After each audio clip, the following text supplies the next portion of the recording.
마이크 이렇게 마스크를 쓰고 지금 말을 하고 있기 때문에 제 입 모양하고 이렇게 화면하고 싱크로 맞추기 어려운 것 같아요. 그죠? 박찬희 전사님 제가 박수 한번 쳐도 됩니까? 박수 치고 시작하는 게 낫겠죠? 요새는 인터넷을 사용하고 있기 때문에요. 저와 여러분에 대한 뉴스가 다 남습니다. 물론 한 20년 전에 이야기한 겁니다만은 JD 라스킨이라는 사람이 있는데 그분이 인터넷은 망각하지 않는다 그런 말을 했습니다. 인터넷은 망각하지 않는다. 자, 저와 여러분에 대한 기사가 나올 수도 있고요, 신문에, 뉴스에. 또 우리 자신이 우리에 대한 글을 남기기도 합니다. 또 우리가 남긴 글에 누군가가 댓글을 달기도 하고, 또 우리도 다른 사람이 남긴 글에 댓글을 달기도 합니다. 이게 공유하면서 확대 재생산이 되는 것이죠. 그래서 우리가 뭐 좋은 뉴스나 좋은 이야기의 주인공이 된다면 큰 상관이 없겠습니다만은 나쁜 뉴스의 주인공이 된다면 사회적으로 완전히 조리돌림 대상이 되는 것입니다. 옛날에도 이 조리돌림이라는 관행이 있었습니다. 그러니까 동네에서 죄를 지으면 이 사람을 이제 동네를 막 돌게 하는 거죠. 그래서 동네 사람들의 지탄을 받게 하는 것입니다. 근데 지금은 인터넷 시대에는 단순히 동네에서 창피를 당하는 것을 넘어서서 완전히 사회적으로 매장이 돼 버립니다. 뭐 우주적으로 매장된다 해도 과언이 아닐 정도로 명예 회복이 어렵습니다.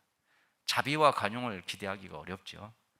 그래서 물론 잘못했기 때문에 잘못이 드러나서 우리가 생각할 때는 정의는 살아있다 이렇게 말할 수도 있지만 정말 그 사람이 지은 죄보다도 더 과도하게 정말 잔인하게 매장되는 경우도 보게 됩니다. 그래서 이제 미국의 이야기입니다만은 인터넷 상조 회사가 있습니다. 인터넷 상조 회사는 뭐냐면 뭐 요즘 코로나 때문에 그냥 온라인으로 장례식 집례한다 뭐 그런 뜻이 아니라 온라인 상조 회사는 우리가 유언을 남기면 우리가 죽은 다음에 우리에 대한 웹상의 기록을 싹 다 지워주는 업체예요. 그래서 300달러 정도면 회원 가입이 됩니다. 300달러 되고 자기가 이제 유언을 남기는 거죠. 내가 죽으면 페북의 글들, 무슨 글들 다 어떻게 처리해 달라. 뭐 이 계정은 누구 어느 가족에게 넘겨주라. 뭐 이런 유언을 남길 수가 있잖아요.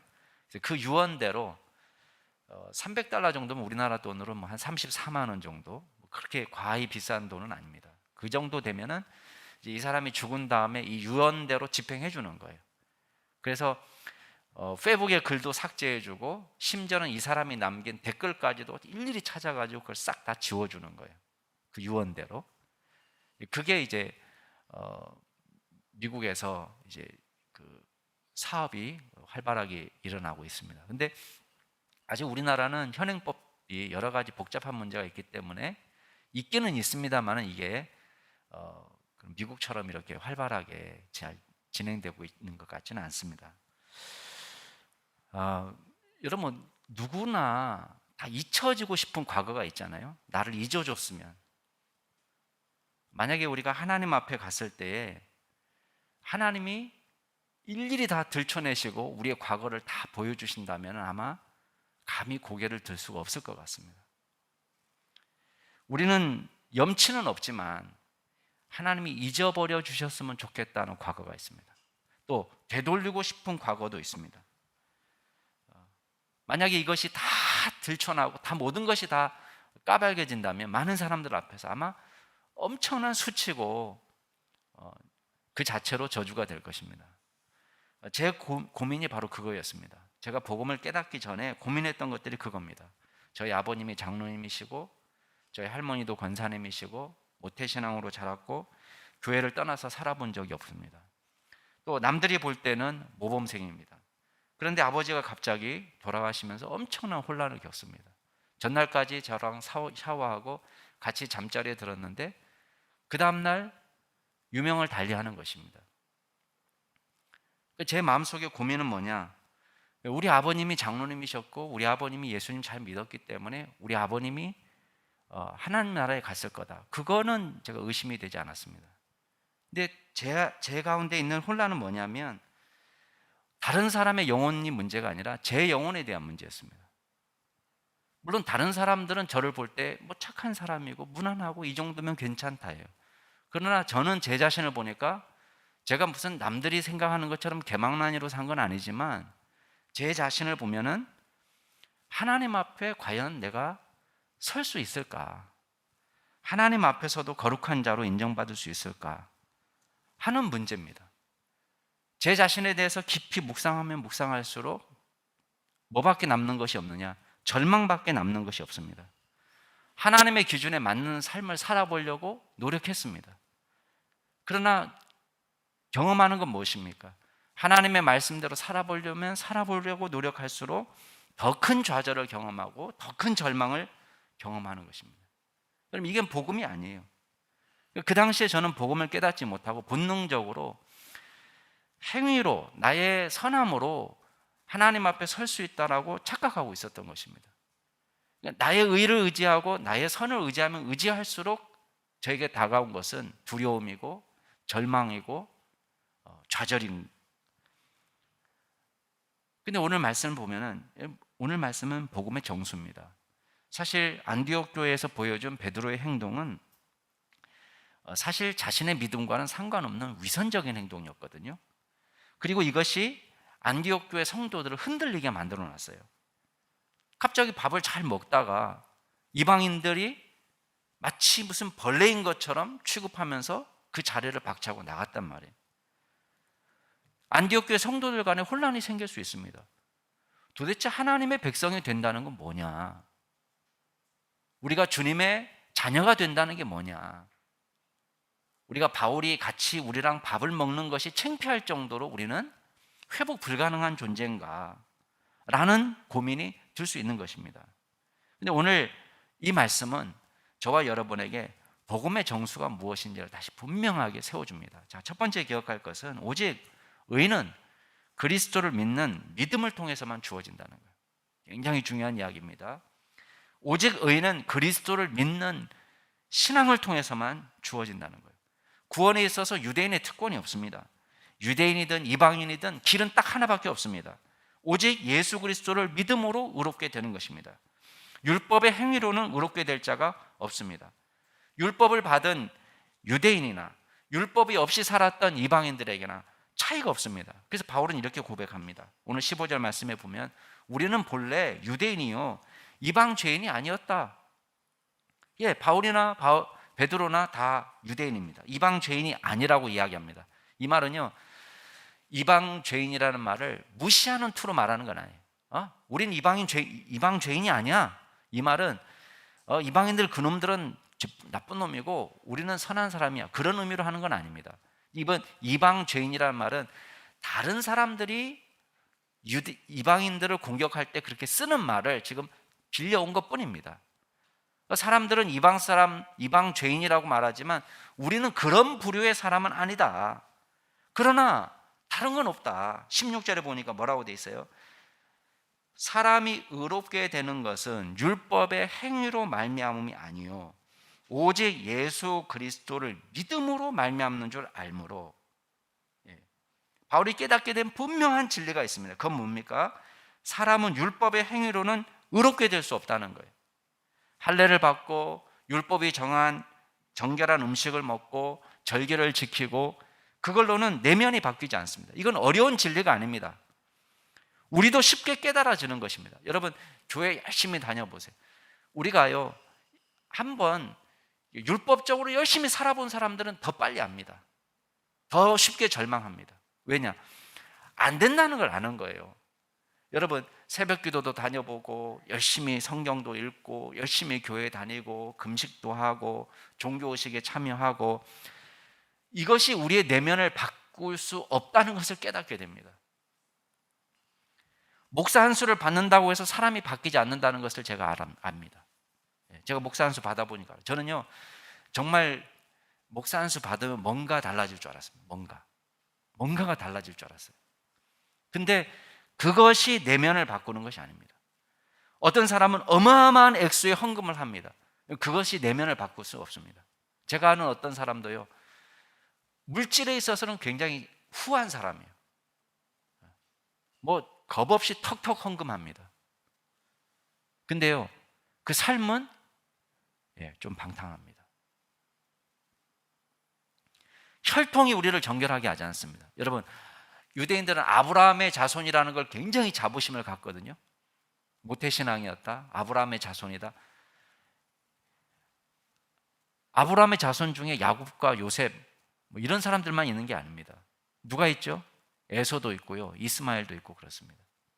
다윗의 자손은 다 좋은 왕이냐? 아니에요. 다윗의 자손 가운데 솔로몬도 있고 히스기야도 있고 여호사밧도 있지만 므낫세 같은 우상 숭배자도 있는 것입니다. 혈통의 문제가 아니에요. 세례 요한이 유대인들을 보니까요, 마음속에 뭐가 가득하냐? 나는 이래봬도 아브라함의 자손이야. 헛된 자신감이 있는 거예요. 세례 요한이 뭐라고 설교하는지 아십니까? 회개에 합당한 열매를 맺고 속으로 아브라함의 자손이라고, 아브라함이 우리 조상이라고 말하지 마라. 하나님은 능히 이 돌들로도 아브라함의 자손을 만들 수 있다. 예수님께서는 뭐라고 말씀하십니까? 진리를 알지니 진리가 너희를 자유케 한다. 그러니까요, 유대인들이 속으로 이렇게 말했습니다. 야, 우리는 아브라함의 자손으로 누구의 종이 된 적이 없다. 근데 어떻게 우리를 자유케 한다는 말을 할 수 있냐? 이렇게 이야기합니다. 자기네가 아브라함의 자손이라는 것 때문에 이미 구원받은 사람들이고 이미 구원은 따놓은 당상이고 그 혈통의 힘으로 모든 것이 가능하다고 생각한 것입니다. 근데 바울은요, 정반대예요. 누구보다도 열심히 바리새적 삶을 살았던 사람이에요. 근데 다메섹에서 예수님을 만난 다음에 깨닫게 된 건 무엇입니까? 자기가 얼마나 비참한 존재인지, 자기가 얼마나 죄악된 존재인지를 깨달았습니다. 그래서 뭐라고 이야기합니까? 율법의 행위로는 그의 앞에서, 하나님 앞에서 의롭다 함을 받을 육체가 없나니 율법으로는 죄를 깨닫습니다. 여러분, 성경을 알면 알수록 우리가 알게 되는 건 무엇입니까? 내가 죄인이라는 것을 알게 됩니다. 내가 얼마나 하나님의 말씀에 미치지 못하는지를 깨닫게 됩니다. 상대적인 의의는 행할 수 있는지 모르겠습니다. 그러나 바울도 이렇게 고백합니다. 내가 자책할 아무것도 깨닫지 못한다. 자기가 볼 때에 다른 사람과 비교했을 때 상대적 의의로는 앞설 수 있어요. 그래, 그 사람들이 나를 볼 때, 스스로 내가 볼 때도 자책할 어떤 것도 깨닫지 못하지만 이것 때문에 의롭다함을 얻지 못하노라. 다만 나를 심판하시는 이는 주시라 말합니다. 여러분, 나를 심판하시는 사람이 학교 선생님이면 괜찮습니다. 모범생이면 선행상 받고 모범 어리상 받고 모범 학생상 받고 다른 사람들이 볼 때 모범생이라고 인정하면 선생님이 나를 심판하시면 오케이, 모범생. 이웃집 아저씨가 야, 넌 참 착하다, 이렇게 평가하시면 오케이. 그렇지만 우리를 하나님의 나라에서 심판하실 분은 하나님이시란 말이에요.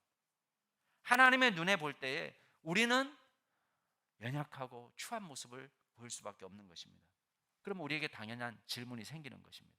어떻게 해야 구원을 받을 수 있는가? 어떻게 해야 하나님 앞에서 의로운 사람이 될 수 있는가? 여러분, 이것이 중학교 3학년 때 제가 가졌던 질문이에요. 도대체 어떻게 하면 천국 갈 수 있는가? 어떻게 하면 하나님 앞에 의롭다는 인정을 받을 수 있는가? 여러분, 16절 말씀 다시 한번 보세요. 거기 보시면 중간부터 보면 오직 예수 그리스도를 믿음으로 말미암는 줄. 여러분, 사람이 의롭게 되는 것은 오직 예수 그리스도를 믿음으로 말미암는 줄. 물론 원문 성경에 보면 오직 그리스도, 예수 그리스도의 믿음으로 소유격으로 되어 있기 때문에 이거를 문법적으로는 두 가지 번역이 다 가능합니다. 예수 그리스도께서 신실하시기 때문에 라고도 번역이 됩니다. 그렇지만 내용적으로 보면 잘못된 번역입니다. 가끔 여러분들이 영어 성경을 볼 때 그렇게 번역된 번역본을 만날 수 있습니다. 그런데 16절 뒷부분에 보면 예수님이 신실하시기 때문에 라는 의미가 아니라 뉘앙스가 뭐예요? 뒷부분에는 더 명확하게 나오죠.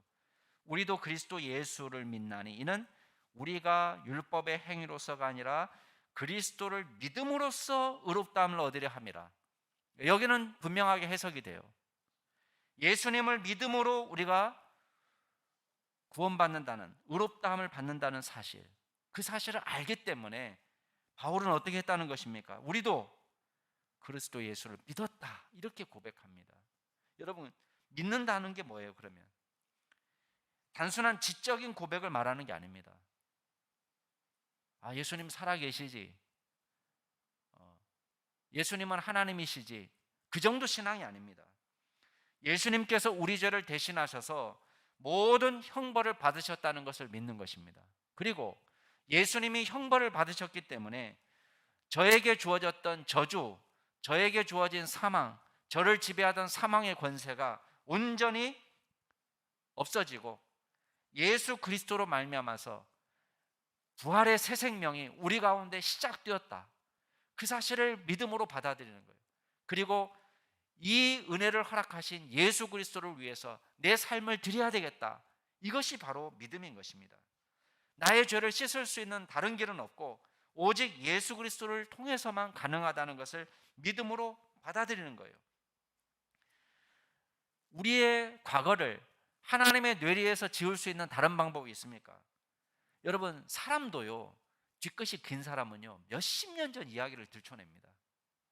그때 몇십 년 전의 사건이지만 그때 그 사람이 나한테 했을 때 어떤 말을 했고, 어떤 단어를 사용했고, 어떤 얼굴 표정을 했고, 어떤 뉘앙스로, 어떤 어투로 말을 했는지를 생생하게 기억하는 사람들이 있습니다. 인간도. 근데 여러분, 우리가 무엇으로 하나님과 화해할 수 있습니까? 하나님께 단순히 좋은 말을 하는 것으로 화해가 되겠습니까? 아니면 우리의 행동을 수정해서 옛날엔 이렇게 살았는데 앞으로는 이렇게 살 겁니다, 우리의 행동을 수정해서 주님의 마음을 후련하게 할 수 있습니까? 안타깝게도 우리의 노력이나 우리의 수고로는 하나님의 원하는 의의 수준에 이를 수 없는 것입니다. 로마서 8장에 뭐라고 말씀합니까? 육신의 생각은 하나님의 원수가 된다. 우리가 생각하는 것이 하나님의 원수 같은 생각만 하는 거예요. 생각해 보세요. 여러분, 가만히 앉아서 생각해 보세요. 그냥 멀리 한 달치, 1년치 생각할 필요 없습니다. 어제 오늘 이야기만 생각해도 우리의 생각이 과연 하나님의 생각과 일치하는가, 아니면 하나님의 생각과 다른가? 이런 말은 고사하고 우리의 삶은 고사하고 우리의 생각 자체가 하나님의 생각과 원수될 때가 많습니다. 하나님이 원하는 수준의 사랑, 어림없습니다. 안 됩니다. 우리는 사랑 자체가 아닙니다. 우리는 마음속에 미움과 시기와 질투와 원망과 탄식과 고통과 하나님이 기뻐하는 삶, 그건 너무 멀고요, 하나님이 원하는 생각조차도 우리가 갖지 못할 때가 많습니다. 말은 뻔지르르하게 할 수 있습니다. 말은 내 생각을 숨기고 말을 뻔지르르하게 할 수는 있습니다. 근데 오늘 말씀 뭐라고 얘기합니까? 육신의 생각이 하나님과 원수가 되기 때문에 하나님의 법에 굴복하지 아니할 뿐 아니라 할 수도 없습니다. 이게 정직한 표현 아닙니까? 우리가 하나님의 말씀에 복종도 하지 않지만 하려고 해도 할 수 있는 능력이 우리 가운데 없는 거예요. 그러면서 뭐라고 얘기합니까? 육신에 있는 자들은 하나님을 기쁘시게 할 수 없다. 여러분, 이게 그냥 아무렇게나 살아도 돼, 이런 삶을 살아온 사람이 한 말이 아닙니다. 바울이요, 누구보다도 율법적으로 살아보려고 했어요. 근데 내린 결론은 뭡니까? 하나님 기쁘게 할 수 없구나. 내 삶이 하나님이 원하는 만큼 기쁘시게 살 수 없구나. 여러분, 한번 의심이 되는 사람은요, 한번 결심해서 한번 살아보세요. 오늘부터 내가 성경대로 한번 살아보겠다, 내가 요만큼도 어긋남이 없이 한번 살아보겠다, 한번 시도해 보시기 바랍니다. 우리가 깨닫게 되는 게 무엇인지 아시겠습니까? 몸은 둘째치고요, 생각이 하나님과 같이 가지 않는 걸 발견하게 될 거예요. 그렇기 때문에 구원은 사람의 힘으로는 불가능합니다. 그래서 바울이 고백하는 게 이것입니다. 16절 끝에 보면 율법의 행위로서는 의롭다함을 얻을 육체가 없다. 그러면 어떻게 구원받을 수 있습니까? 간단합니다. 오직 예수 그리스도의 은혜를 받아야 돼요. 예수님을 통해서만 구원받습니다. 예수님은 우리의 죄를 마치 죄 지은 적이 없는 사람처럼 씻어주십니다. 하나님의 은혜를 기억해야 됩니다. 우리 안에는 생명이 없습니다. 오직 예수 그리스도께서 우리 안에 생명을 불어넣어 주셔야 우리가 사는 거예요. 우리 안에는 선이 없습니다. 예수님이 선을 부어 주셔야 우리가 선한 자가 되는 것입니다. 이거는 100% 예수 그리스도의 은혜로 100% 예수님을 믿음으로만 가능합니다. 여러분, 여기다가 단 1%라도 우리의 행동을 넣으려고 하면요, 에라가 납니다. 에라. 사람들은 이렇게 말합니다. 에이, 어떻게 믿음으로만 구원받아? 우리의 선행도 있어야지. 예수님 믿는 거 50, 우리의 삶 50, 이렇게 생각합니다.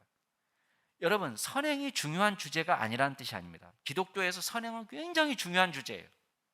그렇지만 이 선행을 칭의하고 같이 붙여놓으면요, 이거는 잘못된 해석인 거예요.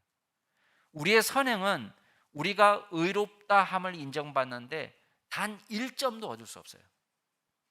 아니, 목사님, 그럼 50대 50은 안 돼도 그래도 70대 30 정도는 좀, 아니면 80대 20이라도 천만의 말씀이에요. 99.99999 하고 내 행위 0.0000001% 이렇게 해도요, 이거는 안 되는 거예요. 왜? 우리의 선함은 하나님이 보실 때는 그냥 웃긴 거예요. 웃긴 거.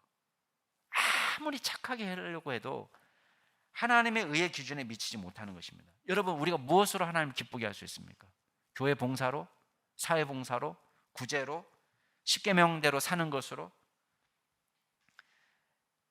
여러분, 우리는 만약에 십계명대로 살아야 된다, 교회 봉사를 해야 된다, 사회 봉사를 해야 구원받는다, 이렇게 이야기하면요, 가장 경쟁력 떨어지는 사람이 누군지 아세요? 누군가의 도움 없이는 1분도 살 수 없는 장애인이 가장 불리한 사람이에요. 이 사람은 천국 가기 힘들어요. 그렇겠죠? 너 십계명대로 살았냐? 너 사회봉사 했냐? 너 교회에서 봉사했냐? 여러분, 생존 자체가 누군가의 도움이 없이는 살 수 없는 사람이 무슨 봉사를 합니까? 가장 경쟁력 떨어지는 사람은요, 하나님 앞에 제대로 헌금할 돈이 없는 가난한 사람이 제일 경쟁력 떨어질 거예요.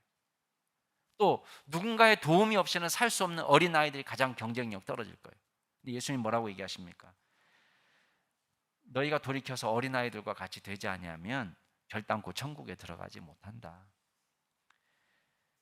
그러므로 누구든지 이 어린아이와 같이 자기를 낮추는 사람이 천국에서 큰 자다. 여러분, 어린아이가 할 수 있는 건 뭡니까? 어린아이 중에요, 어른들 앞에서 뻐기는 어린아이는 없습니다. 자기가 못하는 거 압니다. 엄마 이거 까줘, 이렇게 한다. 엄마 이거 해줘. 철저히 의존적입니다. 나의 무능함을 인정합니다. 이게 자기를 부인하는 거예요. 왜 하나님 나라에서는 어린아이가 큰 자예요? 누구든지 예수님의 제자가 되기 위해서 가장 1번으로 우리가 가장 먼저 해야 될 건 뭐냐? 자기를 부인하는 작업이에요. 내 능력이 아무것도 아니라는 걸 인정하는 거예요. 자, 그렇다면 사람들이 이렇게 질문할 겁니다. 목사님, 그럼 믿는다고 하면서 아무렇게나 사는 사람 생기면 어떡합니까? 그 사람도 구원받습니까? 예수 믿고 구원받는다는데 누가 선행을 행합니까? 믿으면 구원받는다는 이 이신칭의 교리는 교인들을 버릇나쁘게 만들고 아무렇게나 살게 하고 방종으로 치우치게 하는 그런 잘못된 교리 아닙니까? 라고 질문하는 사람들이 생기는 거예요. 여러분, 이거는 지금 문제의 핵심을 제대로 지금 짚지 못한 거예요. 여러분, 제가 말씀드렸습니다. 선행이 중요하지 않다는 뜻이 아니라고. 근데 선행을 믿음으로 내가 의롭게 하나님 앞에 의롭다고 인정받기 위해서 선행을 주장하면 잘못인 거예요. 바울이 이렇게 얘기합니다. 17절 말씀 뭐라고 얘기해요? 만약 우리가 그리스도 안에서 의롭게 되려 하다가, 이신칭의 교리를 강조하게 되면 어떤 일이 벌어져요? 율법의 의무에서 더 이상 할례를 강조하지 않습니다. 율법에 나와 있는 대로 음식을 먹지 않습니다. 그러면 사람들이 볼 때 쟤 죄인이네. 율법에 비춰보니까 죄인이네. 이렇게 말하면 예수님이 죄를 부추기는 사람이냐, 죄를 조장하시는 분이냐, 율법 어겨도 되고 아무렇게나 살아도 된다, 그렇게 말하는 거냐? 결코 그렇지 않다는 거예요. 여러분, 지금 문제의 핵심은 뭡니까? 문제의 핵심은 진짜 죄가, 할례를 받지 않는 것이 진짜 죄가 아닌 거예요. 유대인식으로 음식을 먹지 않는 것이 진짜 죄가 아닌 거예요. 십계명을 지켜서 구원받으려고 이걸 율법을 다시 세우는 것 자체가 오히려 우리를 죄인으로 만들어 놓는 거예요. 왜냐? 18절 말씀에 뭐라고 되어 있습니까? 18절 같이 한번 읽어보겠습니다. 시작. 만일 내가 헐었던 것을 다시 세우면 내가 나를 범법한 자로 만드는 것이라. 헐었던 건 뭐예요? 자, 십계명 지켜야 구원받는다. 공로주의를 지금 깨부쉈는데 이걸 다시 세우면 어떤 일이 벌어지겠어요? 이것이야말로 우리를 죄인으로 만드는 거예요. 왜? 이렇게 세우면은 뭐가 나타납니까? 예수 그리스도의 십자가는 무시를 당합니다. 예수님의 십자가는 심히 모욕을 당하게 되는 것입니다. 이것이야말로 더 큰 죄를 짓게 만드는 거예요. 여러분, 사람들은 걱정해요. 믿음으로 구원받는다고 생각하면 사람들이 방종으로 치닫게 될까 걱정합니다. 그래서 선행을 더욱 강조해야 된다고 주장합니다. 여러분, 선행은 중요합니다. 그러나 아까 제가 말씀드린 것처럼 그리스도인의 선행은 다른 주제입니다. 칭의론하고 같이 다뤄야 될 주제가 아니에요. 여러분이 생각할 때 무엇이 더 큰 주제입니까? 거짓말하는 것이 더 큰 죄입니까? 아니면 예수 그리스도께서 유일한 구원의 길이 되신다는 것을 부정하는 것이 더 큰 죄입니까? 우리는 잘 기억해야 됩니다. 구원의 방법으로 우리 힘이 조금이라도 들어갈 수 있다, 우리의 공로가 조금이라도 영향을 발휘할 수 있다라고 얘기하면 예수님의 십자가는 무너지는 거예요. 예수님은 헛되이 죽으신 거예요. 우리가 선을 행할 수 있는데 왜 오셨을까? 왜 돌아가셨을까? 우리가 스스로 잘 열심히 착하게 살고 구원받을 수 있는데 왜 예수님이 우리를 위해서 십자가에 돌아가셨을까? 예수님의 십자가를 모욕하는 것입니다. 여러분, 복음을 왜곡하면 안 됩니다. 갈라디아 교회 성도들이 싸워야 될 주제가 이거예요. 오직 예수 그리스도를 믿음으로 구원받는다는 사실을 부인하는 사람이 생긴 것입니다. 그리스도의 십자가와 나란히 놓을 수 있는 우리의 공로가 있다라고 착각하는 것입니다. 여기서 문제가 생기니까 은혜도 모릅니다. 감사도 모릅니다. 우리에게 심판밖에 없다는 절망에서 복음이 시작되는 거예요. 근데요, 예수를 설피 믿으면 어떤 일이 벌어지는지 아십니까?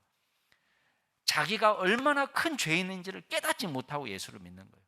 그러니까요, 감사도 없고 눈물도 없고 은혜도 모르고 남는 건 뭔지 아세요? 자기 의밖에 없어요. 자기 의를 내세웁니다. 자기를 자랑합니다. 여러분, 예수 그리스도의 십자가 앞에서 우리가 자랑할 자기가 무엇입니까? 아무것도 없어요. 근데 왕년에 내가 이래봬도 내가 무슨 사람이고, 여러분, 예수님의 십자가 앞에서 이것이 무슨 의미가 있습니까? 은혜를 모르니까 무슨 헌신이 일어나겠습니까? 여러분, 감사를 모르는데 헌신이 일어나겠어요? 아니에요. 아까운 거예요. 내가 죽을 죄인인데 살아났다는 믿음이 없으니까요. 그 다음에는 다 아까운 거예요. 헌신도 아깝고 본전 생각나고 요만큼 한 거 다 수첩에 적어놓고 기억하고 있고. 율법적인 신앙인만 남습니다. 여러분, 우리 자신을 한번 보세요. 정말 은혜에 감격해서 죽을 죄인이 살아난 사로 섬기고 있는 것입니까? 아니면 율법적인 신앙인들만 득실거리는 것입니까? 율법적인 신앙인은 흉내를 낼 수 있습니다. 더러 성공하기도 합니다. 십자가는 사라지고 나의 의만 남습니다. 그렇기 때문에 교만합니다. 우월의식을 갖습니다. 자기처럼 살지 못하는 사람을 비방하고 비난합니다. 저딴 식으로밖에 살지 못한다고 비난합니다. 예수 그리스도의 은혜는 간대 없고 오직 나만 남는 것입니다. 그리스도인의 거룩한 삶을 걱정하십니까? 여러분, 거룩한 삶은요, 우리의 힘으로 우리의 노력으로 되는 게 아닙니다. 언제 시작되느냐? 우리가 죽어야지 시작되는 거예요. 그래서 19절 말씀에 뭐라고 얘기합니까? 내가 율법으로 말미암아 율법에 대하여 죽었나니 이는 하나님에 대하여 살려 합니다. 여러분, 역설입니다. 죄인은 율법 앞에 서면요 죽을 수밖에 없어요. 율법은 우리를 고발합니다. 넌 나쁜 놈이야. 넌 죽을 놈이야. 넌 심판받아 마땅해. 우리는 율법 앞에서 죽습니다. 근데 놀라운 사실은 우리가 율법 앞에서 죽을 때에 비로소 우리는 무엇을 위해서 살아나느냐? 하나님에 대하여 살게 되는 거예요. 이게 복음이에요. 율법은 우리를 죽이지만 하나님은 우리를 살게 하는 것입니다. 자, 마지막으로 우리가 기억할 게 있어요. 그렇기 때문에 성도의 변화된 삶은 우리 안에 살아계신 그리스도로 가능하다는 것입니다. 자, 20절 말씀 같이 한번 읽어보겠습니다. 매우 중요한 말씀이 20절 같이 한번 읽겠습니다. 시작. 내가 그리스도와 함께 십자가에 못 박혔나니 그런즉 이제는 내가 사는 것이 아니요 오직 내 안에 그리스도께서 사시는 것이라. 이제 내가 육체 가운데 사는 것은 나를 사랑하사 나를 위하여 자기 자신을 버리신 하나님의 아들을 믿는 믿음 안에서 사는 것이라. 여러분, 우리 20절 말씀이 우리에게 가르쳐 주는 게 뭡니까? 우리는 그리스도와 함께 십자가에 못 박혀 죽었다고 이야기합니다. 목사님, 저는 십자가에 죽은 적이 없는데요. 예, 물론 물리적으로는 우리가 예수님과 함께 골고다에 있지 않았습니다. 그런데 우리가 예수 그리스도를 구주로 영접하고 우리의 자신을 예수님께 드리기로 한 그 순간 어떤 일이 벌어졌냐면, 하나님의 시각에서는 이미 우리 옛자가 죽은 거예요. 언제 죽었냐? 예수님이 십자가에 달려 돌아가시는 그 자리에서 우리의 옛자가 죽은 거예요. 옛날 끔찍한 죄수, 형벌을 받아야 되고 저주를 받아야 되고 심판을 받아야 될 끔찍한 죄수 안성덕은 십자가에 달려서 죽은 거예요. 그러니까 예수님 편에서 볼 때는 그 죄인은 이미 죽었어요. 우리의 옛자는 죽었어요. 심히 심판받았어요. 그 다음에 일어난 일이 멋집니다. 끔찍한 죄수 안성덕은 십자가 위에서 죽었는데 그 안에 누가 살게 됐다는 거예요? 그리스도께서 살게 됐다는 거예요. 우리 안에 새 생명의 역사가 시작된 겁니다. 고린도후서 5장 17절에서 그런즉 누구든지 그리스도 안에 있으면 새로운 피조물이라. 이전 것은 지나갔으니 보라 새 것이 되었다. 이렇게 말합니다. 에이, 목사님, 무슨 새 겁니까? 여전히 냄새나고 누추한데요. 상관없습니다. 예수님께서 우리를 평가하실 때 새로운 피조물이라고 평가하시는 거예요. 보라 새 것이 되었다라고 말씀해 주시는 것입니다. 하나님께서 그렇게 인정해 주시는 거예요. 자, 의롭게 된다는 것은 그걸 말하는 것입니다. 내가 천사처럼 됐다는 뜻이 아닙니다. 마치 죄악과는 아무런 상관이 없이 살았던 사람처럼 완전히 깨끗하고 의로운 존재로 인정해 주신다는 법정의 용어예요. 법정적인 용어라고 하죠. 법원에서 쓰는 용어. 제가 죄인이 아니었었기 때문에가 아니라 죄인임에도 불구하고 하나님의 법원에서는 하나님께서 무죄 방면해 주신다는 거예요. 왜? 이미 죄인 안성덕은 끔찍한 그 죄인, 정말 극악무도한 그 죄인은 예수님의 십자가와 함께 매달려서 심판을 당한 거예요. 죽었어요, 이제는. 그리고 우리 안에 그리스도께서 살기 시작한 겁니다. 우리 안에 예수님의 의가 시작이 되었고 예수님의 생명이 시작된 거예요. 예수님의 성품이 시작이 된 것입니다. 예수님의 평강이 자리하게 되고 예수님의 사랑이 시작된 것입니다. 미움과 원망으로 한평생 살던 사람이 그리스도의 생명의 역사를 살아가기 시작하는 것입니다. 탄식과 눈물이 그치고 절망적인 한숨이 그치고 우리 안에 소망과 환희가 시작된 것입니다. 지옥의 형벌을 두려워하던 우리가 천국을 소망하면서 담대하게 살게 된 것입니다.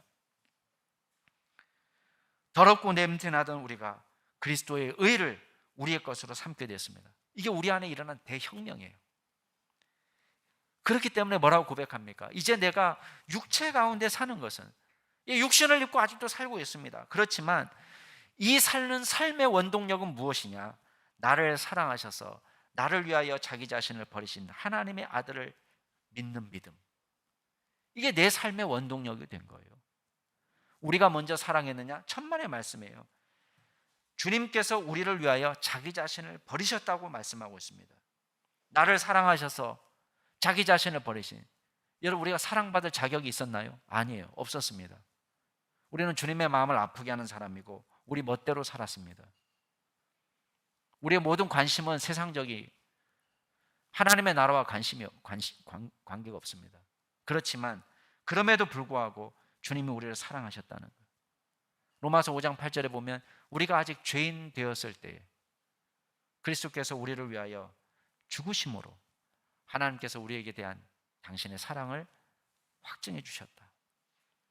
여전히 죄인으로 있을 때 우리를 사랑해 주셨다는 거예요. 그래서 뭐라고 고백합니까? 21절에 보면 내가 하나님의 은혜를 패하지 아니하노니, 만일 의롭게 되는 것이 율법으로 말미암으면 그리스도께서 헛되이 죽으셨다. 가장 불경건한 죄가 뭔지 아세요? 하나님의 은혜를 패하는 거, 하나님의 은혜를 쓰레기통에 버리는 거, 그게 가장 큰 죄예요. 치명적인 죄입니다. 하나님의 은혜를 멸시하는 죄예요. 여러분, 우리가 구원받기 위해서 우리의 무슨 노력이나 무슨 공로나 우리의 포인트가 필요하다라고 주장하는 그 즉시 하나님의 은혜를 폐기처분하는 것입니다. 우리가 의롭게 되는 것이 율법으로 말미암은 것이면, 선행으로 말미암는 것이면 예수님이 헛되이 죽으셨다라고 말씀하고 있는 것입니다. 사랑하는 우리 남양 충식교회 성도 여러분, 저와 여러분 모두가 다 반드시 하나님과 화해해야 되는 사람들입니다. 어떻게 죄를 해결하고 하나님과 화해할 수 있습니까? 여러분, 하나님과 화해할 수 있는 길이 무엇입니까? 어떤 공로가 있어야 된다고 주장합니까? 의미 없는 거예요. 우리의 선행이나 우리의 공로로는 하나님과 화해하지 못합니다. 근데 오늘 말씀합니다. 오직 예수 그리스도를 믿어야지 구원을 받는다. 오직 하나님의 은혜로만 구원받는다 말씀하고 있는 것입니다. 제가 초등학교 입학할 때 겨우 글자, 제 이름 석자 읽을 줄 알고 학교 입학을 했습니다. 제가 누구라고는 얘기 안 하지만 저희 집안에 엄청 천재 되시는 분은 뭐 학교 들어가기 전부터 막 거스름돈을 주고받으면서 장사를 하고요. 뭐 하여튼 가게에 있는 모든 글씨를 다 읽고 새우깡, 꿀꽈배기 다 읽을 수 있는, 저는 그런 천재하고는 거리가 멀었습니다. 완전히 둔재, 저희 아버님의 근심거리. 학교에 들어갔는데 다행히 선긋기 먼저 했습니다. 이게 제가 소근육이 발달이 안 됐어요. 지금도 제가 손이 서툴입니다. 소근육이 발달이 안 됐는데 이 선긋기가 이게 아무리 하려고 해도 똑바로 그어지지가 않는 거예요. 그러니까 보다 못해가지고 우리 선생님이 이 선긋기를 제대로 못하니까 저희 손을 잡아가지고, 손은 제가 색연필을 잡았어요. 그 선긋기 하는데 맨날 삐뚤어지니까 선생님이 손을 잡고 쭉 그어줬습니다. 쭉. 신기하게도 선생님이 잡고 쭉 그으니까 그어지는 거예요.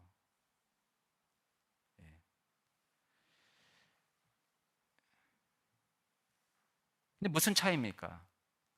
제 손가락이고 제가 색연필 잡고 있지만 실제적으로 누가 그은 거예요?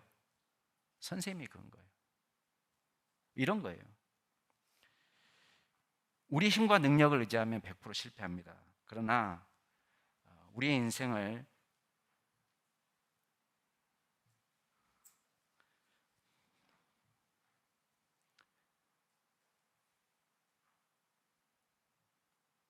저와 여러분의 인생을 주님께 맡길 때 저와 여러분의 인생은 달라지는 것입니다. 믿음으로 구원받는다는 것은 거룩한 삶을 포기하는 걸 말하는 게 아닙니다. 내 힘을 의지하지 않고 오직 예수 그리스도의 능력을 의지하는 것을 말합니다. 율법에 대해서는 죽었지만 하나님께 대해 사는 것을 의미합니다. 십자가에 죽고 내 안에 예수 그리스도께서 사시는 것을 의미합니다. 그러므로 온전히 예수님께 나아가시고 주님의 이름으로 축원합니다. 믿으면 삽니다. 마귀는 저와 여러분을 고소할 것입니다. 죄인이라고 손가락질할 것입니다. 그러나 예수님께서는 저와 여러분을 당신의 자녀라고 불러주실 것입니다. 그리스도의 의가 우리를 덮을 것입니다. 그리고 우리를 고소하는 마귀를 멸하여 주실 것입니다. 우리의 죄를 짊어지시고 대신 형벌을 받으셨으니 더 이상 우리를 고소하지 말라고 호통치실 것입니다. 사랑과 사망과 지옥의 권세가 우리를 결코 해하지 못합니다. 그리스도께서 우리의 의가 되시기 때문입니다. 믿기만 하시기 바랍니다. 그러면 삽니다. 같이 한번 기도하시겠습니다. 존귀하신 하나님 아버지, 감사드립니다. 주님께서 저희들을 붙잡아 주시고 인도하여 주셔서 우리의 인생을 새롭게 하여 주시니 감사를 드립니다. 오직 예수 그리스도만 믿고 믿음으로 구원받는다는 사실을 기억하고 오직 하나님의 은혜만 믿고 의지하는 귀한 종들이 되게 하여 주시옵소서. 감사드리며 모든 말씀 예수 그리스도 이름으로 기도드리옵나이다. 아멘.